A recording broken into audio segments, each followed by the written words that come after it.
ఇవి అయోధ్య నుంచి వచ్చిన అక్షింతలు, రాముడి ప్రతిష్ఠ అయినాక వచ్చిన అక్షింతలని. ఇవాళ దేవుడు అంటే మీకు ఓట్లు కావచ్చు, రాముడు అంటే మీకు సీట్లు కావచ్చు, హనుమాన్ జయంతి అంటే మీకు అధికారం చెలాయించడం కావచ్చు.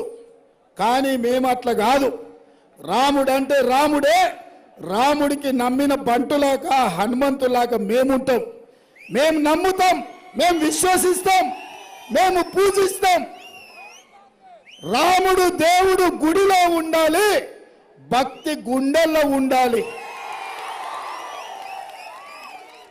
నేను బీజేపీ నాయకులకు చెప్పదలుచుకున్నా, రాముడైనా దేవుడైనా గుడిలో ఉండాలి, భక్తి గుండెల్లో ఉండాలి.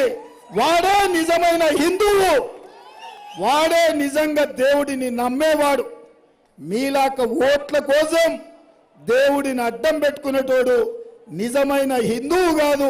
మీరు నకిలీ హిందువులు, దేవుడి పేరు మీద రాజకీయ వ్యాపారం చేసే దివాళకోరోళ్ళని నేను ఇవాళ ఆరోపణ చేయదలుచుకున్నా. అందుకే మిత్రులారా, ఇవాళ మీరు ఆలోచన చేయండి.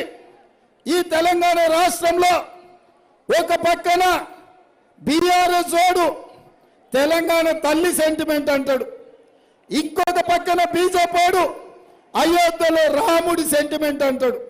నేను అడుగుతున్నా, తెలంగాణ సెంటిమెంట్ తెలంగాణ తల్లిని అడ్డం పెట్టి 10 ఏళ్ళు ముఖ్యమంత్రిగా ఉండి తెలంగాణ రాష్ట్రాన్ని దోచుకొని 1000 కోట్లు అక్రమంగా సంపాదించుకొని ఒకడు ఇక్కడనే జన్వాడలో 1000 కోట్ల ఫామ్ హౌస్ కట్టుకున్నాడు. తండ్రేమో గజ్వల్లో 1000 ఎకరాల ఫామ్ హౌస్ కట్టుకున్నాడు. టీవీలు పెట్టుకున్నాడు, పేపర్లు పెట్టుకున్నాడు, 1000 కోట్ల రూపాయలు సంపాదించుకున్నాడు.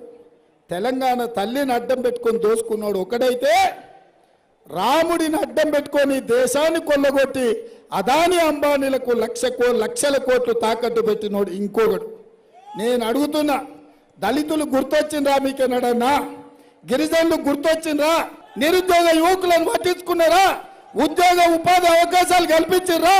మా మహిళల్ని సిలిండర్ ధర పెంచుతుంటే వాళ్ళ కష్టాలు కనుక్కున్నారా? మా పెట్రోలు డీజిల్ ధరలు 50 రూపాయలు ఉంటే 110 రూపాయలు చేసిరు. మా పిల్లలు సైకిల్ మోటార్ల పెట్రోల్ ఎట్లా పట్టించుకుంటారో ఎప్పుడైనా ఆలోచన చేసిరా?